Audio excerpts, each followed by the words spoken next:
What's up, superhero fans? Welcome to the first installment of Supes Disputes, where me and my friend Brad Lambert, we come together, we break down the hottest superhero news and debate the most divisive superhero topics. I'm so excited to finally start this brand new show with producer, mega fan, industry insider, and talent manager Brad Lambert. And man, it's so awesome to finally come together, debate these topics, break down this news, and the debates, the arguments, they don't end here. We want to see continue with you guys. So make sure with all of the topics, everything we address in today's video, make sure to comment down below your take on whatever we're addressing, or duet it over there on TikTok and we will respond, we will engage, because ultimately, this isn't just a conversation for me and Brad. This is a conversation for superhero fans around the world. So we want to see you guys join the debates. We want to see you guys join the conversation. So make sure to engage with this content across all forms of social media. Brad, today's our first episode of Supes Disputes. Excited. Thoughts on today's episode, bro? Look, this show is going to be a blast. It's for the fans, by the fans. That's why we want to hear from you guys. Without you guys, we're just two guys talking, right? We could do that on the phone. So we want to hear from you. We want you to duet this. Like he said, comment, send us DMs. Let's get this thing blown out. Let's go. Let's go, guys. And with today's very first episode, not only is it our first episode of Supes Disputes, but on this very special episode, me and Brad are going to be covering all of the awesome stuff that went down over there this Saturday at DC Fandome. We have so much to talk about, and I'm so excited. So without further ado, let's start with our first topic. Brad, this weekend at DC Fandome, one of the first things that DC opened up with was the panel for Wonder Woman 1984. At this Wonder Woman 1984 panel, they released the second trailer for Wonder Woman 1984, which gave us our first look at Cheetah. So my first initial reaction to our first look at Cheetah was, this is badass. This is badass. I mean, with a character like Cheetah, who's kind of a very comic book wacky character, I feel like there was already going to be backlash on the character design, just because she's a very vibrant, she's a very wacky character. I mean, it's a woman that's a cheetah. So regardless, I thought there was going to be backlash, but overall, I like the design. Earlier on in the trailer, we got a glimpse of Cheetah fighting Wonder Woman, but she was in like a cheetah print costume. She was just wearing cheetah print clothes, and I wasn't feeling that. I was like, come on, give us some CGI cheetah. That was definitely a tease, though. That was definitely a tease. Yeah, they were alluding to what was about to happen. Exactly. And then as the trailer progresses, we see that Cheetah evolves, and she finally becomes the Cheetah straight from the comic books. And she's going at it with Wonder Woman in this beautiful golden eagle suits. So what was your first, initial reaction to seeing our first look at Cheetah? I think she looks great. I think, as you mentioned, she is a cheetah, right? So as much as a person can become a cheetah, I think she looks great. I mean, I don't know if the fans would ever accept that kind of raw character like that, because it is an edgy character. It's a human matched with a actual live animal, a cat. So, yeah, I mean, I think she looks great. I think it's going to work. That battle sequence we saw with Diana, I'm excited. Yeah, I'm super excited.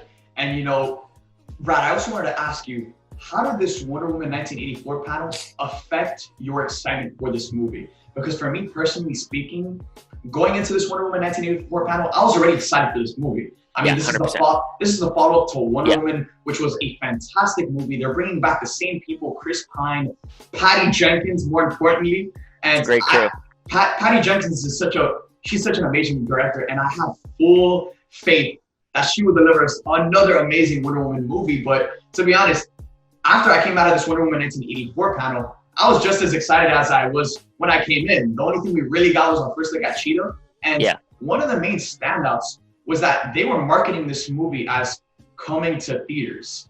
Even though right now it's slated for an October 2nd release, they weren't marketing it as, Wonder Woman 1984 hitting theaters October 2nd. They were marketing it as Wonder Woman 1984 coming to theaters. So what do you think are the odds that this movie actually hits its October 2nd release date? And did this Wonder Woman 1984 panel affect your excitement for the movie? Honestly, I didn't have to see a single thing more than the first trailer to be more excited. I'm in. I'm already there. The first trailer was epic with that score track they chose from Sebastian Brahm. Mhm. Incredible track, 80s vibe. I mean, it really brought you into that atmosphere. And then with the epic action, and then obviously Diana riding lightning bolts, uh, like epic. So yeah, I'm excited. I was already ready for this film, and now with the panel, I mean, like you said, I don't think we can get more excited. But at this rate, none of us has been to the movies except Brandon Davis, so I think we're all ready to get back. Yep. Yeah, we're so ready to get back. And I wanted to ask you, you guys answer this too in the comment section down below. Duet this. What do you think are the odds that Wonder Woman actually hits its October 2nd release date? Over or under 50%? I don't know. It's everything is very unpredictable now. I think if they decide to push it out overseas, it'll crush. Obviously, I think you'll have parts of the United States that will be able to see it. As I mentioned jokingly, Brandon Davis in Nashville was able to go to the movies the other day. So parts of the country are opening up.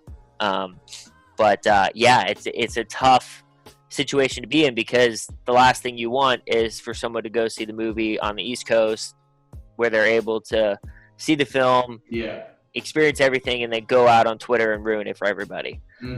So it's kind of that interesting dynamic where you're like, look, you can be patient or hurry up and rush it. I am, as much as I want to go to the movies, I want to go when it's safe and when we're able to fully sit down and enjoy ourselves. So as much as I'd like to go to the movies today, tomorrow, or October, let's not rush it. Let's be smart about it. I certainly don't want it going to HBO Max. That's the same for Black Widow. I want to experience it in IMAX in its full glory. Yeah, and that's the only place it deserves to be.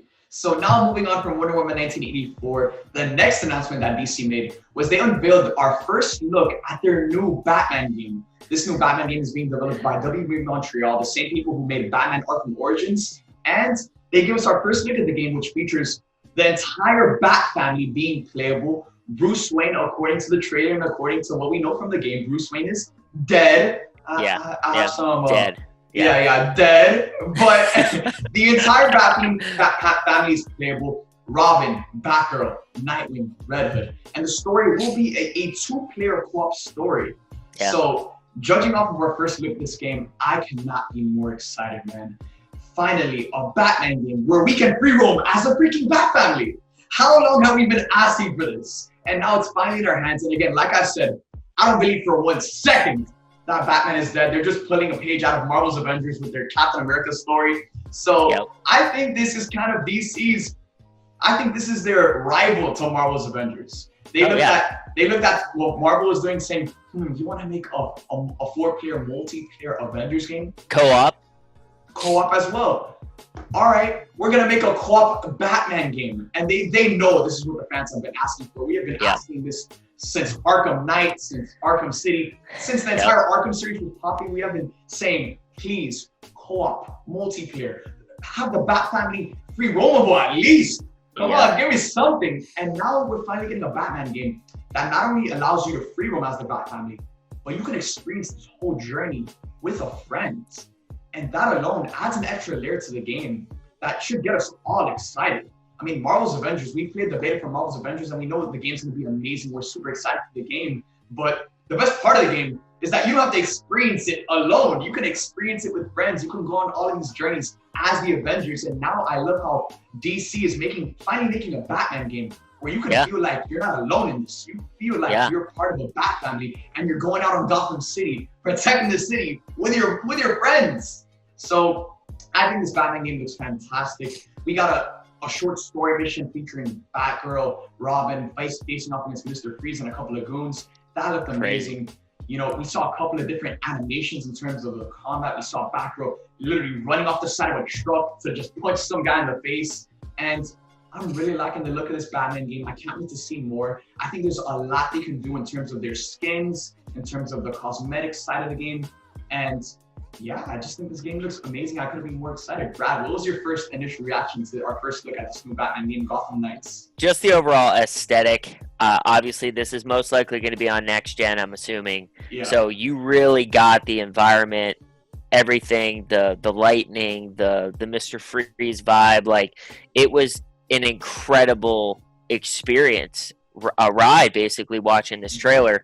So I'm excited. I love the other Arkham games. So I'm on the same line of thought as you, where I really don't think Batman's dead. There's just no way. No way we get our first Batman game in how many years on next gen, and he's dead. I just don't buy it. I mean, that would I think a lot of fans are going to be upset if that is the case. Now, if he comes in 75% through the game, fine. But if you go through 100% of the game and Batman's not there, I just think that's a huge missed opportunity. He could be captured, missing, whatever, presumed to be dead. But is he really dead? I don't think so. Yeah, for sure. Batman is not dead. And especially with the villains of the game being the Court of Owls, I just think it's a perfect setup. You have the Court of Owls going in against the Bat family. And how can you have the Bat family going against the Court of Owls without Batman? Yeah. So I just think it makes for the perfect setup for the Bat family to go against the Court of Owls.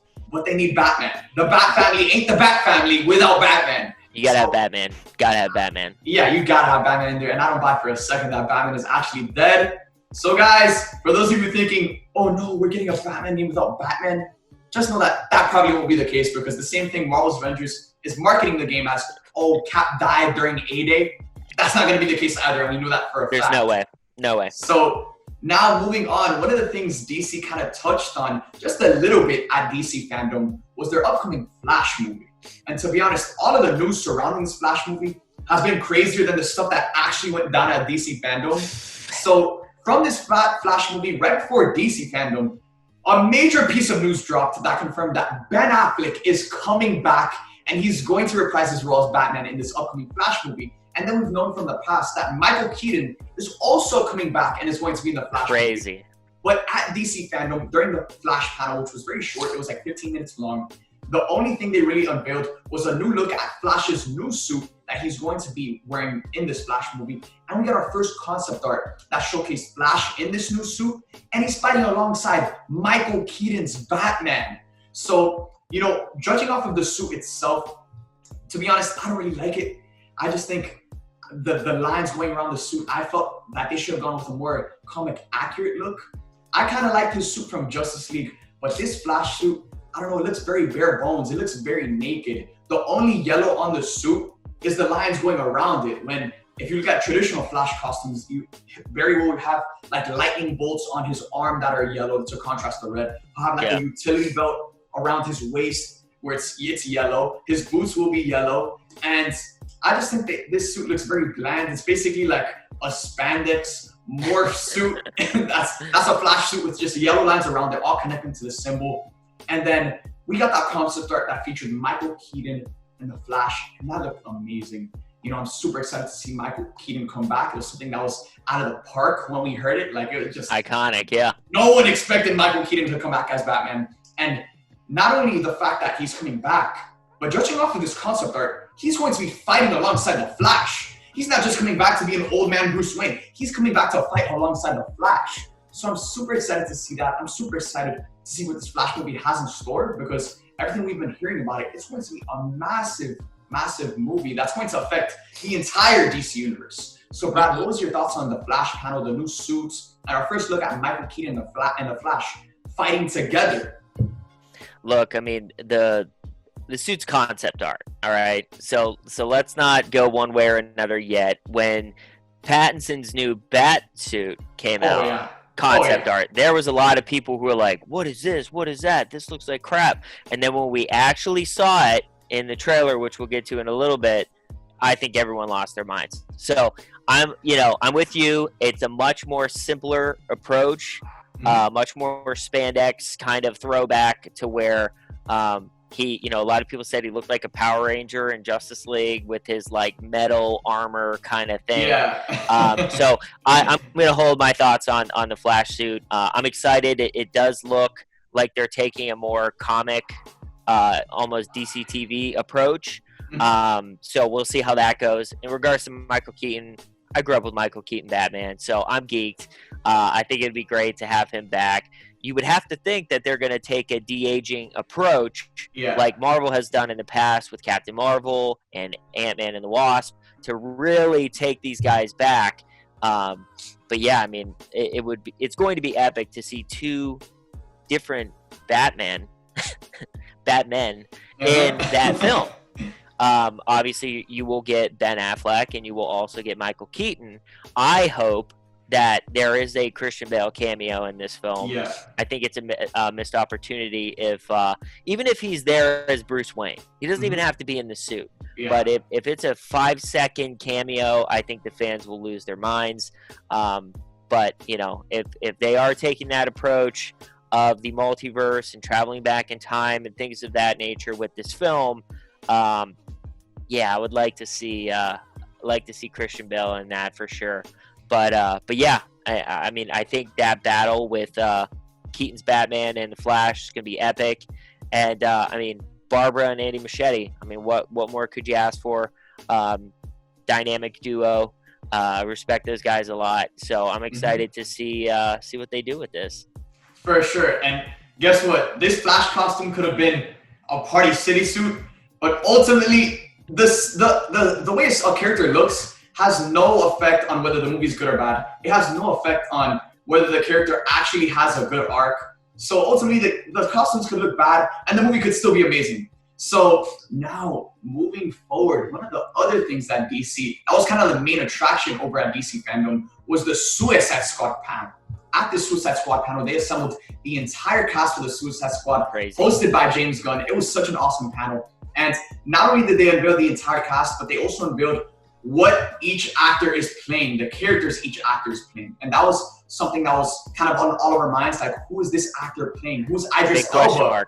Yeah. Idris Elba's in this movie. Who's Idris Elba playing? So now we know what actors are playing certain characters. We also got a BTS look on inside of what this movie's going to be about. James Gunn has gone on to talk about how this is the funnest movie he's ever made. This is the best cast he's ever assembled with. And we can talk about that, because I feel like he was throwing some 100%. Some uppercuts over at Marvel. So we also got our first look at Harley Quinn's new costume, which looks very, very awesome. It's kind of like this red and black. I think this is the best Harley Quinn costume we've ever seen on the live action big screen. I think it fits her very well. And I'm super excited to see some Arkham vibes there. Yeah, some Arkham vibes there. Yep. And again, like I said, the costumes could look terrible, but just to see Margot Robbie play Harley Quinn one more time is a blessing. It's truly a blessing. Yeah, so, she kills that role. Brad, we got so much from the Suicide Squad panel over at DC Fandome. Again, we got the full list of the characters in this movie and what actors playing which character. Insane a new look cast. at Harley Quinn, a BTS look teaser trailer at the movie. And then, again, my biggest takeaway from this panel was that they kept on emphasizing that there was so much action in this movie. I feel like, looks like it. I think at one point, James Gunn said that they got the VFX designers from the Marvel movies. They brought them over, and there is more action in this movie than the Marvel movies. So it was very, very, that really caught my eye, because the Marvel movies have so much action in them. And the fact that now we're getting a Suicide Squad movie that is just going so heavy on the action side of things. Yeah. And from the BTS look we got, it was like straight action. There wasn't any just sit down at a bar scenes. There was nothing, none of that. It was all straight action. It felt like an Expendables film. Yeah. Like it was just nonstop, just explosions and fighting, and like it looks like a blast. And I'm really excited about it. And obviously, like you mentioned, Margot Robbie coming back to lead the squad.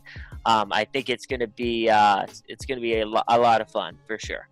For sure. And they're bringing in so many different characters. This cast is massive compared to the cast of the original Suicide Squad movie. You're bringing in Idris Elba.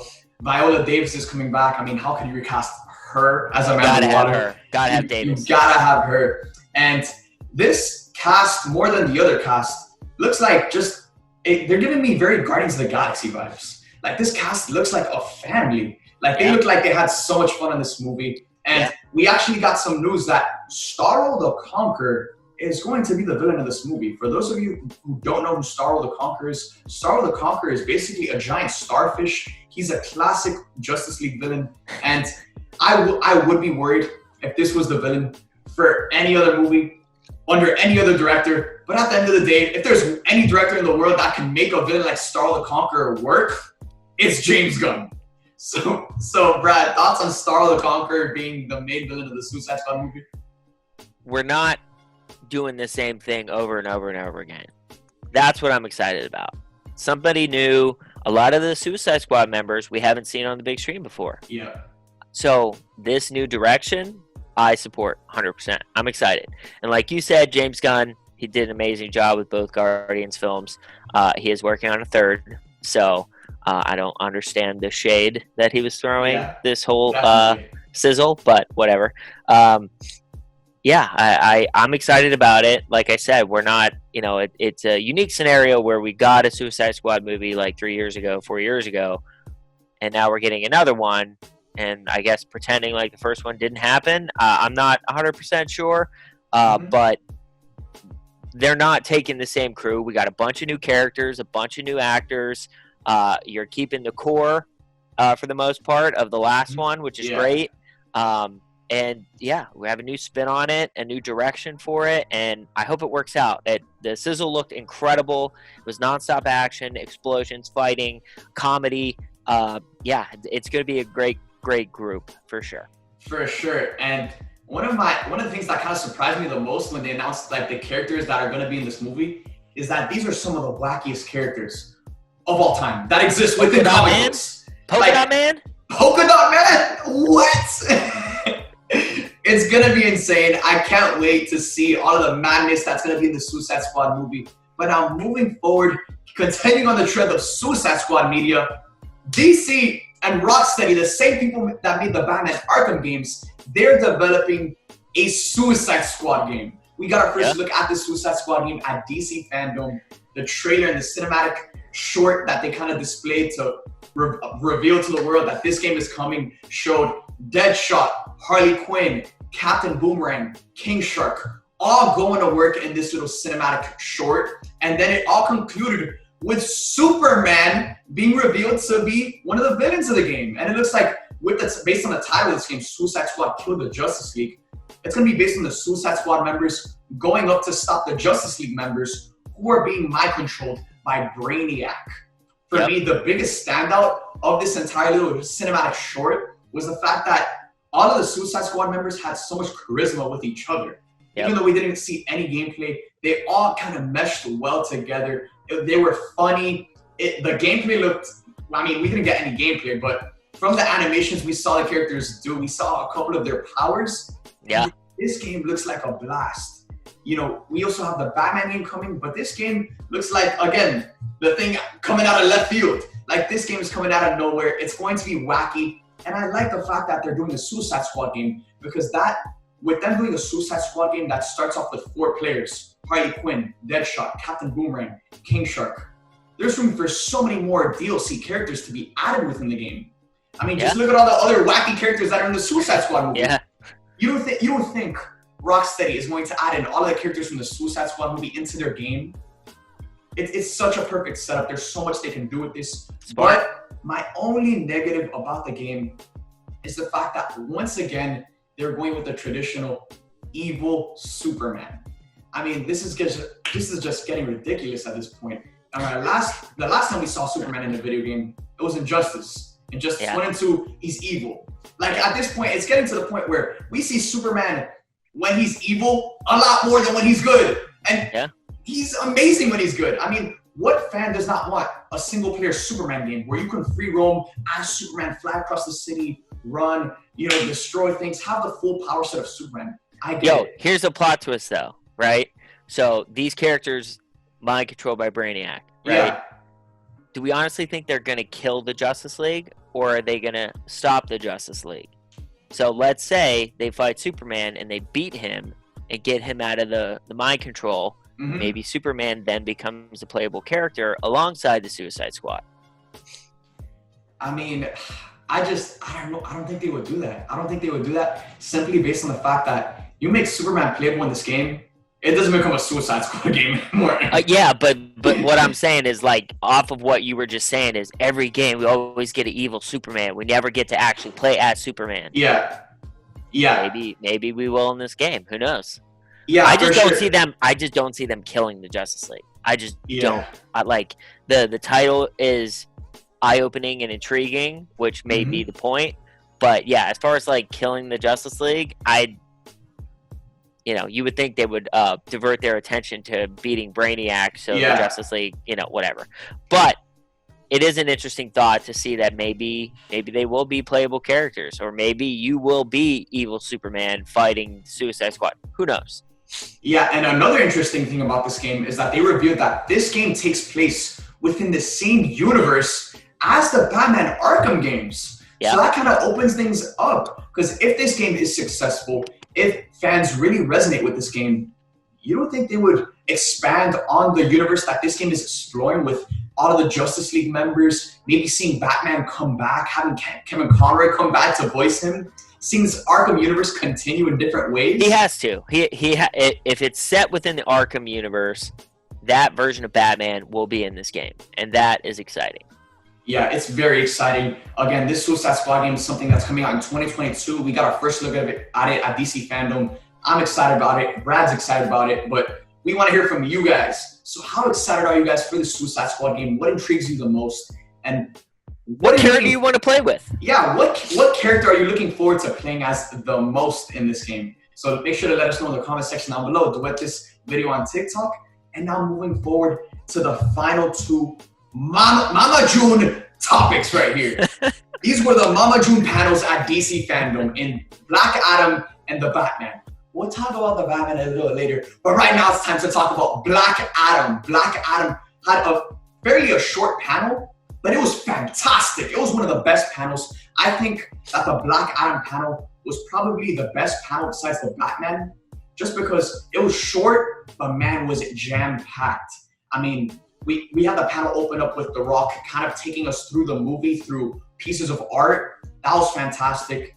And then The Rock did a little bit of Q&A. He brought on someone from the cast, Noah Centineo. Then he revealed the Justice Society members that are going to be featured in this movie, with Hawkman, Dr. Fate, Cyclone, and of course, Atom Smasher being played by Noah Centineo. Yep. But The Rock finally concluded this panel by not only just concluding it in just a way that will lead into the next panel, but he concluded it in a way where he called out all of the other superheroes in the DC universe. And throughout the panel, I think, Brad, we can both agree on this, he was just hinting so hard at his Black Adam going up against Henry Cavill's Superman. It's going to happen. It's going to happen. 100% going to happen. I mean, I like this because, first off, you got to love Dwayne Johnson, right? Absolutely. And he is the perfect Black Adam.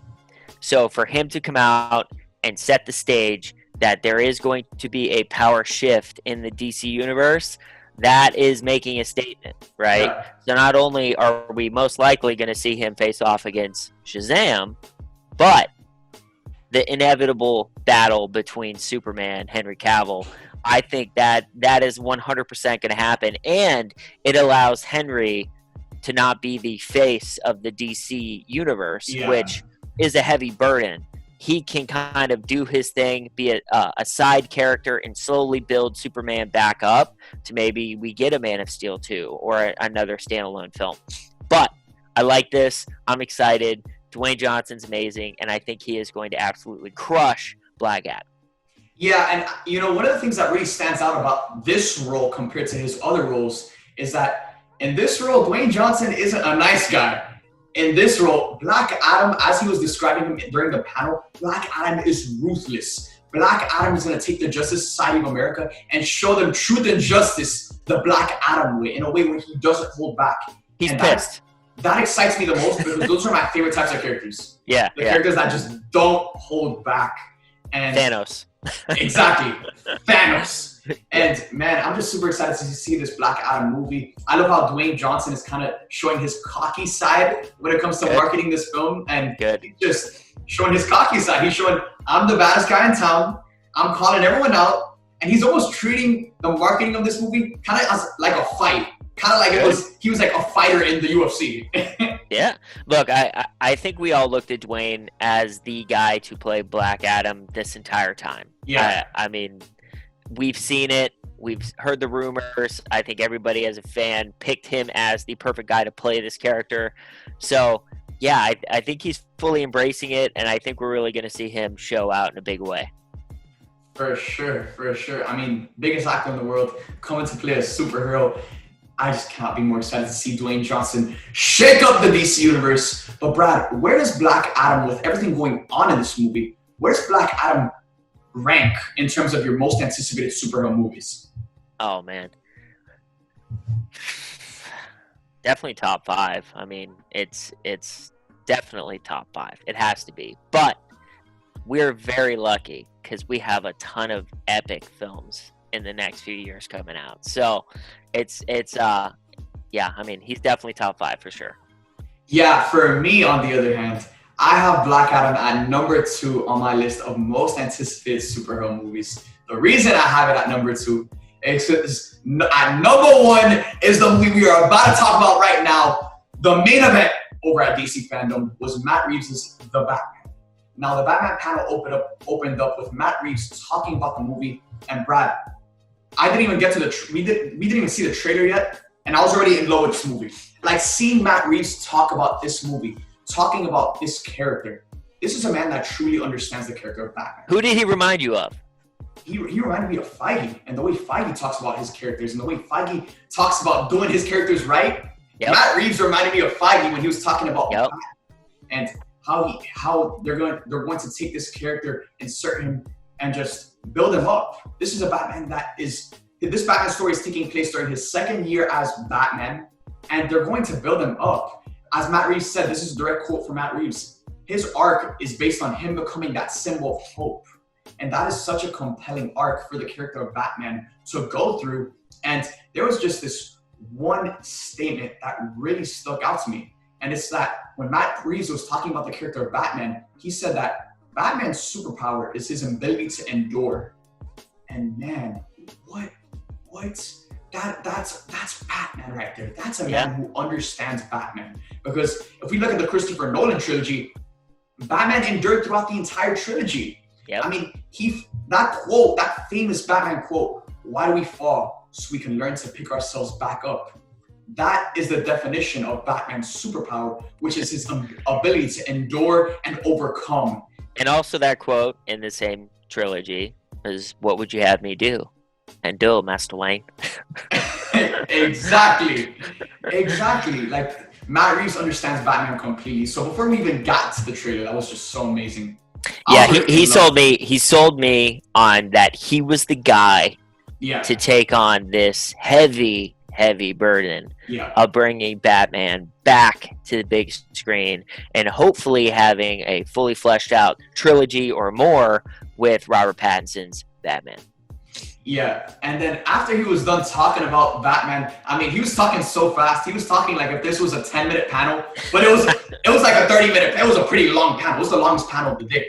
But then at the end of it, he concluded it by dropping the trailer for the Batman movie. And oh my gosh, when I saw this trailer, I almost my soul left my body when I saw this trailer. My soul left my body when I saw this trailer because this has been my most anticipated superhero movie for so long now. And the fact that the first look of this movie was just fantastic from beginning to end.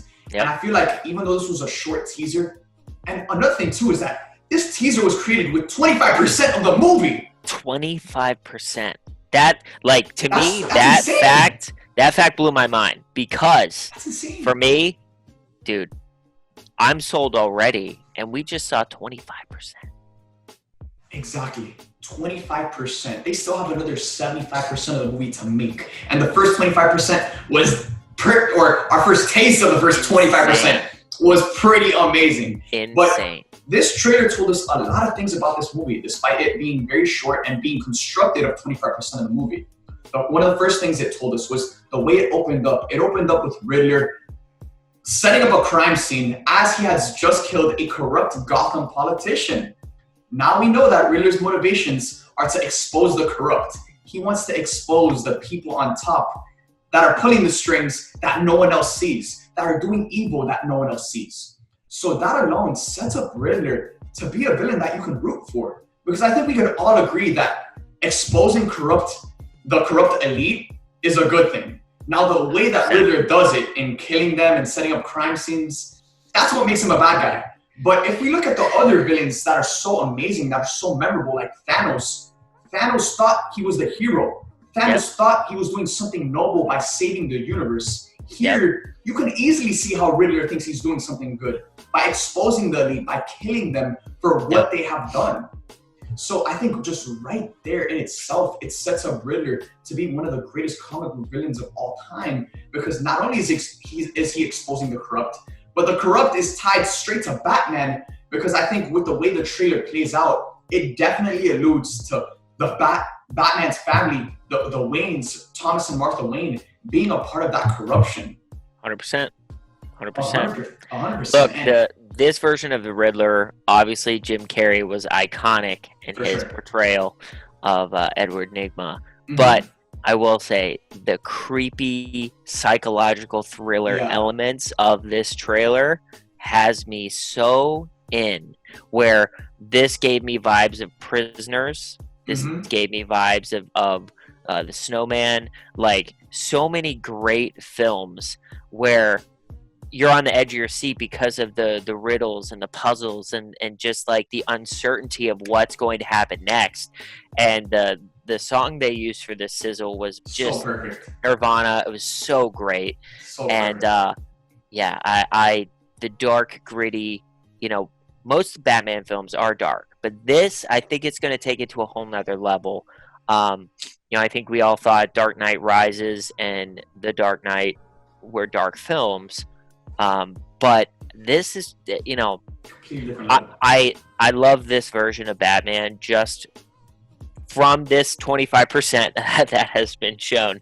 It's a detective, the world's greatest detective version of Batman. And that is something where from the onset of the trailer, you see him walking down the hallway with Gordon and the FBI. So you have the Gotham City Police Department and the FBI working together, and here comes Batman down the hallway, and he's just getting eyed up by everybody. And they're just like, what the heck? And they're asking him for help. Like, help solve this case. Who is this? So the notes, the cards, the riddles, all of it. It's just brilliant. And then, we got our first look at Zoe Kravitz as Catwoman, Selena Kyle. So excited about that. She looks fantastic. And, we saw her doing what she does best, right? So that was very cool. And then, man, the hell are you supposed to be? The iconic moment from that trailer, which everybody, I think, lost their shit when viewing. That sold me. The one thing that lacked with Bale's Batman, for me, is his physicality. He was not someone that I was intimidated or scared of getting the shit kicked out of me, right? He would beat you with his toys and his smarts, but Ben Affleck's Batman had the physicality that he would just literally kill you. Yeah. So I think now we have the perfect balance of Bale and Affleck, right? And I think that is something where in that moment where he beat the shit out of that guy, that physicality, that violence, that ferocity, dude, I was... And it's he's a mix of the best parts of Bale, the best parts of Affleck, but there's some ingredients that we haven't seen in there before. 100%. Because 100%. I think we can all agree here that this Batman, more than ever, looks like he's in the most pain. He looks like he's depressed. He looks distressed. And one of the things that really stood out to me the most is a good word. Is that he doesn't separate his Batman persona and his Bruce Wayne persona in this movie. In this movie, even though we see him in some parts as Bruce Wayne, it's still like if he's Batman, he's just not in costume. Like we don't see the billionaire playboy getting all the ladies with, you know, the nice hair. We see a Batman just like, we see a Batman with his hair grown out. He's distressed, and every single shot, he doesn't look at peace. He looks like there's something. He has so much pain inside. In that trailer, we actually saw him going toe to toe with the police. Yeah, like he had to be separated by Gordon from the police, so he's on edge 24/7. Exactly. So that's something, like you said, we haven't seen before, and that's something I'm very excited to see fleshed out in this film. And even with that one scene that you described, where that guy goes, "Who the hell are you?" He goes at Batman, and it doesn't even look like Batman is going at the guy. What it looks like is Batman is just unleashing all the pain he has built up inside on this poor soul. Like, this poor soul just said, "Who the hell are you?" Went up to him, and Batman just unleashed on this guy. So, and here's the thing, too.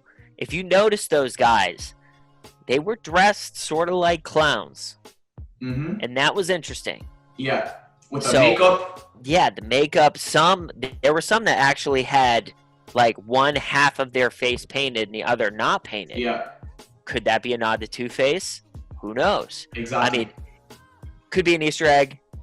Could have no significance whatsoever. Mm-hmm. But it was interesting, considering we still don't know what the deal is, if there will be a Joker in this universe, if there is a Joker right now in the universe. A lot of rumors there. But, yeah, that scene and then it ending when he goes on vengeance and then the Batmobile kicks in, I was like, that fire lighting literally was symbolic to everyone in that moment, where it was like, yeah, I'm in. Light me up, I'm good. And man, there was so much doubt about the casting of Robert Pattinson as Batman. It's safe to say that there's no doubt anymore. Oh, he immediately became my second favorite Batman just from that trailer. Yeah. Just from that trailer alone. Just from that trailer alone, dude, he's my favorite Batman, to be honest. Just like, it's just the little things, the elements that we all got from this trailer that this movie will contain. And again, they kind of just laid out the story in this 25% made trailer. But imagine what our first actual trailer is going to consist of when they have the movie completely done. And we're seeing different parts of the movie. And well, here's a question. Man. When do we get the next trailer? I think probably March, May, around that time. It's going to be a while. It's going to be a while because now is when they go back to shooting this movie now in September, and they have a lot of work to do. But I feel that in March, May, April, that is when we will get our first official trailer. So with COVID, it has shifted everything. Exactly. Where we don't have a set schedule with Comic-Con or New York Comic-Con or anything like that. Even CCXP in December is now completely virtual. So we don't really know when anything is going to drop unless it is an organized event like DC Fandome. Exactly. Shout out to Warner Brothers and those guys for putting that together. Incredible job. But it's a lot of uncertainty, man. We don't know when anything is happening. Factual. Again, things change very fast. Anything can happen. I think that's something we've all learned. But if there's one thing that's for certain, is that the Batman movie is coming, and the Batman movie will over-deliver to all the Batman fans in the world. Now, 100%. Brad, I wanted to ask you this as well. Do you think they're going to step over the line and have this film actually be rated R? Because I think just from the tone of the film, it could definitely be rated R. But again, because it's a Batman IP, it's a huge IP. It appeals to so many different kids, fans, just fans around the world. A PG-13 rating will certainly make it more accessible to different audiences. But if they finally go rated R and just unleash and don't hold back, then it certainly could satisfy the fans that are just passionate and the fans that want to see Batman in his true form. I don't see it happening. I think it's going to be borderline R as much as possibly that they could push it and get that approval rating. But this is like Logan was a one-off, right? And then you had Deadpool. Deadpool is that character. He has to be rated R. There is no other way. Right? Yeah, there's no other Deadpool. This character, for the future of the brand and the longevity of it, it has to be PG-13. It has to. Yeah. Now, it will, like I said, they will push it to the nth degree of writing that line of R, but there's no way. There's just no way. I mean, I think there is a way, because if we look at a movie like The Suicide Squad, that movie's going to be rated R. And The Suicide Squad looks like a fun movie with a ton of people. You know, it's like James Gunn's DC's version of Guardians of the Galaxy, but yet they're making that rated R. So I think there's definitely Suicide Squad's very niche, though. They're very niche. That's a niche group of characters. Whereas, like Guardians and like Batman is the like he's known iconic. Yeah. He's known for they have cartoons of that character, right? They're not going to have cartoons of the Suicide Squad, right? It's just you know, it needs to be for the kids, and trust me, this is going to be PG-13. It's going to be very violent. It's going to be dark, gritty, scary. Trust me, if it's rated R, I'm not going to be mad at all. Yeah. But from a marketing, business standpoint, I just don't see it happening. Now, I hope I'm wrong, but I just, for the longevity purposes of the brand and making the most amount of money, you're going to do that by making it PG-13. Yeah, for sure. That's inarguable. You know, PG-13 rating will make you more money with the Batman brand, but I wouldn't be surprised if they go rated R, because again, they've made DC has taken the risk of making a ton of their projects rated R. They did it with the Joker. They did it with Suicide Squad. So I wouldn't be surprised if Joker was a one-off. No, Joker was a one-off, but the Suicide Squad, with Margot Robbie's Harley Quinn, like I feel like that's such a that could be such a family-friendly movie. Yet they're stepping the line and giving it a rated R. Now here's the thing: is the Suicide Squad going to become a trilogy, a massive brand for DC, or is it going to be a one-off, maybe one movie every 5, 7, 10 years? I mean, at this point, who knows? That's what I'm saying. But you know damn well that with the Batman, that's a trilogy. We know that. Crank those out. I would not be surprised if we have more than 3. Yeah, same here. Pattinson's young. Same here. And you know what? Ben Affleck was older, and I think that was the point when they casted him. Yeah. But this is a young, maybe the youngest Batman we've seen. Correct? Yes. I don't remember what Bale's age was, but I believe this has to be the youngest. Yeah, Batman. He's the youngest. So, like Tom Holland, right? You have that longevity where you could just tell endless amounts of stories with this character. And if they're showing the early stages of the Rogues Gallery and the early stages of Batman, you would have to think that they have long-term plans for this, where they're going to lock, you know, Robert and the whole cast in for a long time, which is not a bad thing. This is awesome. I hope this thing gets fleshed out to where we really see everything evolve. These characters become the iconic villains and the iconic heroes that we expect. Yeah. That's going to be cool. And speaking of the Rogues Gallery, we also got our first look at Colin Farrell's Penguin. Oh my God.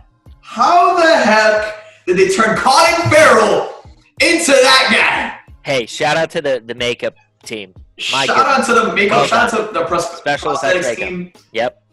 Oh my gosh, I've never seen something like that. I mean, when Colin Farrell was cast as Penguin, a lot of people were like on the fence, like, he doesn't look like Penguin. They're probably gonna go with like a Telltale version of the Penguin. Nah, that is Penguin. He looks rough. He looks rough. Yeah. And but that's what's great is they got Colin not for his appearance. They got him for his acting. And I think we all loved him as Bullseye back in Daredevil. Oh yeah. So I'm excited to see him back in this kind of universe. You know, and I did like him as Grindelwald. I digress. But I am excited. I'm excited for him as the Penguin. And once again, he is in his early stages as well. Yeah. Where Matt Reeves was talking about, he doesn't like it being referred to as the Penguin. So like he's going through a lot of changes, like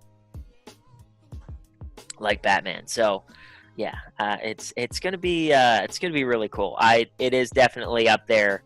I'm so excited for this film, and the setting Matt Reeves was talking about, Gotham City. This is not going to be your traditional New York and Chicago and Pittsburgh. Like, it's not. They're shooting in Liverpool. So already you're going to get that really gothic, dark, gritty, beautiful setting that we haven't seen before in the Batman films. So I'm excited about that. For sure. I think, again, Matt Reeves, this is a true fan. This is a true fan that's not only going to bring to life the characters, but the setting. He's going to bring to life Gotham City. He's going to bring to life everything that consists of in the Batman universe. And one of the interesting things about this trailer was that a couple of times we saw Bruce Wayne, on his own riding a bike. Then he goes to the Batcave. Then he's taking off the cowl in the Batcave. The only thing we got of Alfred was a voiceover of him talking to Bruce. But it looked like there was no part of this trailer where Bruce Wayne and Batman is receiving help from Alfred. So how do you think they're going to utilize Alfred in this movie? Yeah, and let's just talk about Alfred being Andy Serkis. Like how incredible is that going to be? Also, Jeffrey Wright as Gordon. Oh, so good. Yeah, I'm so hyped. The cast is incredible for this film. But yeah, I think this is going to be a different Alfred than we've seen. So I'm excited. Once again, Reeves was very open about this is not your typical Batman story. Yeah. And that, I think, can excite any fan of this character. And Batman was one of my favorite characters growing up. I fell in love with the character with Batman the Animated Series, like everybody else. So, yeah, I mean, dude, it's I can't wait. I can't wait for this film. Same here. And, judging off of this first trailer, going into it, I just have kind of like a pipe dream at this point. But I had a pipe dream that, eventually we would see Batman and Robin. Eventually we would see Batman and Nightwing. Eventually we would see the Bat family on the big screen. But after this trailer, what do you think are the chances that we finally get to see the Bat family in this Robert Pattinson Batman universe? Because then, again, he is a young Batman. So we could see them develop that over time. But just judging off of the tone of the movie, I just feel like if Batman has like a little teenage sidekick on his back, in this universe, they're going to die. Like, they're going to get straight up killed. So I just don't see the Bat family coming to fruition. But I don't know, maybe you think something different? No, I mean, it depends. If this is a long play where they have Pattinson as Batman for 10 plus years and he becomes the older, sophisticated Batman that we know, maybe he does bring in Robin or Nightwing. Who knows? But right now, like you just said, I don't see it happening. Right now, I think we have to see this character and this character alone grow and evolve without bringing everybody else in. For sure. And I think all of us would be pretty disappointed as fans if this was only a 3-movie run. Because, again, with just how fresh they're starting with this character. Second year as Batman, he still hasn't differentiated Bruce Wayne and Batman. Well, we all know that with the character of Batman, Bruce Wayne is the mask and Batman is who he is. Whereas, judging off of this trailer, he's just Batman. There is no Bruce Wayne in there. Yeah, so, and this reminds me a lot of Tom Holland's Spider-Man. Where when we first saw him, he was just brand new as Spider-Man, right? So when he was introduced in Civil War, he was only doing this for 6 to 8 months, he said, right? Yeah. And then we saw him in Homecoming. And then we saw him in Far From Home and Infinity War and Endgame. And we've seen him grow throughout the, 5-6 films already? Yeah. Like, that has been so cool to see him evolve and grow and get better. And just, I keep saying grow, but he has grown into a more sophisticated, experienced Spider-Man, and that's what we will see with this version of Batman, where he's still, I think Reeves talked about making mistakes and figuring it out. So that is something I'm excited about, where that version of someone who's not perfect is going to be really cool, especially someone who has a lot of pent-up anger and rage. Exactly, because that makes room for him to be reckless And I think that's what we're going to see with this Batman. He's just going to be reckless because he's going to act out in violence. The same way we saw in just that one shot where he literally attacks a cop and there's a ton of cops trying to hold him back. Like, he's going to be reckless, and with recklessness comes room for mistakes. Error. And with mistakes comes correction, and that just makes the hero so much better, which is why when we look at someone like Tom Holland's Spider-Man, I think when it's all said and done, there will be a debate who's the best Spider-Man. Because we would have seen this kid go from being a 15-year-old high school freshman to being an adult with kids and being the greatest superhero of all time. So there won't be room for debate of whether or not Tom Holland is a better Spider-Man than Tobey Maguire or Andrew Garfield, because after seeing this kid, after growing up with him, like there's going to be fans that grow up with this kid from when he started to when he's done as Spider-Man. I think that's the same with Pattinson's Batman. That's what's been really amazing about the arc of Tony Stark. As when we first saw him, he was the genius billionaire playboy philanthropist who was so self-absorbed and obsessed with himself that he didn't give a shit about anybody else. And then at the end of it all, he sacrificed it all for everybody. So that is a story arc where we saw that character evolve and change and grow and get better. That's what we need to see with these iconic characters from DC, like Superman, like Batman, like Wonder Woman. And they're doing a really great job with Wonder Woman. I'm geeked about that. Let's see it with Batman now. Let's go. Screw it. Bring home your golden boy, Henry freaking Cavill, and bring Superman back, dude. I understand. At DC Fandome, guys, I was reacting to DC Fandome, and under it, I had a Man of Steel shirt under it, ready to go because Brad knows more than anyone. You were ready. I just had a diehard feeling that they were going to bring out Henry Cavill's Superman and announce the future of Superman. I mean, this is their biggest character alongside Batman. How can you have the biggest DC event in history and not have Superman there? So it was just a bummer to not see him show up at DC Fandome. But we still got a good look at Superman in the Snyder Cut, where they unveiled the first trailer for the Snyder Cut that opened up with Darkseid. And I found it really ironic how throughout the trailer they had the Hallelujah song playing throughout it, because I felt like all of the fans' reactions, like, Hallelujah. Finally, the Snyder Cut, we're getting it. 4 1-hour episodes on HBO Max. Are you excited to see the Snyder Cut? And what were your thoughts on that first trailer? Of course. I absolutely loved it. Of course. I am impressed. I'm excited. I think it hit all the right buttons that everybody was looking for. Mm-hmm. All the fan moments. This is a fan service project, right? Everything about it is fan service. And I think it shows in that first trailer. Like you said, it'll be 4 1-hour segments. And that, I hope it doesn't drop all at once. Let us know what you think. I hope it's like a weekly or bi-weekly basis to let the fans discuss and talk and recap and really, like The Mandalorian did such a good job where it would come out almost every week, have a week or two break. And it just was, the hype train was real. With this, I think it would be a disservice to the fans to drop it all at once, as much as many would be willing to binge it all right away.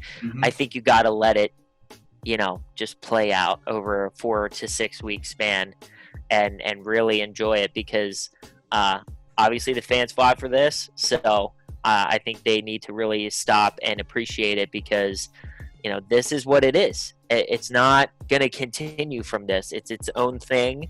We're getting everything we want and more from this, hopefully. And I was very pleased with all the added stuff that we haven't seen. Obviously, Darkseid looks amazing. And Steppenwolf, the new design for him, looks fantastic. It's exciting. I can't wait to dive in. It's super exciting, and I'm glad that you touched on the fact that they should release it bi-weekly or weekly episodes, because if we look at something like Stranger Things is such an amazing Netflix show. I know. I could go on and on about Stranger Things and how amazing that show is. But the thing is that they drop it all at once, and then the fans will talk about it for like a month, and that's it. That's it. So I really, really hope they take that approach of just releasing it week by week, because that'll give fans time to talk about what happened in that first episode, and so on and so forth. So guys, and now it's time for you guys to join the conversation. Now it's time for you guys to join the debate.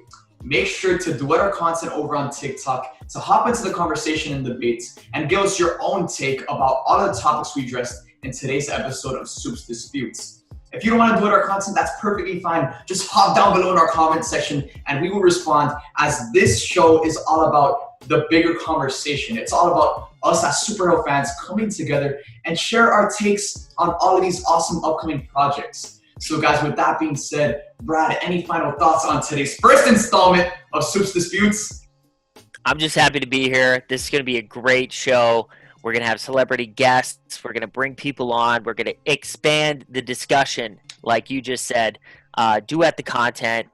You'll hear from Matt and myself. We're going to have fun with it. And let us know what else we should kind of go toe-to-toe on, because it's going to get feisty on here over the coming weeks.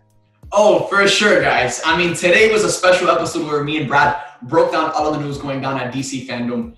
But next week, it's going to get a little feisty up in here, because next week we're going to start running up the debate topics and let's go. Starting to debate the most divisive superhero topics. Team Cap or Team Tony? Who would win in a fight, Superman or Batman? And so on and so forth. Just make sure to submit those debate topics in the comment section down below. And with that being said, thank you guys for watching Supes Disputes. We hope you guys enjoyed, and we will see you guys next time.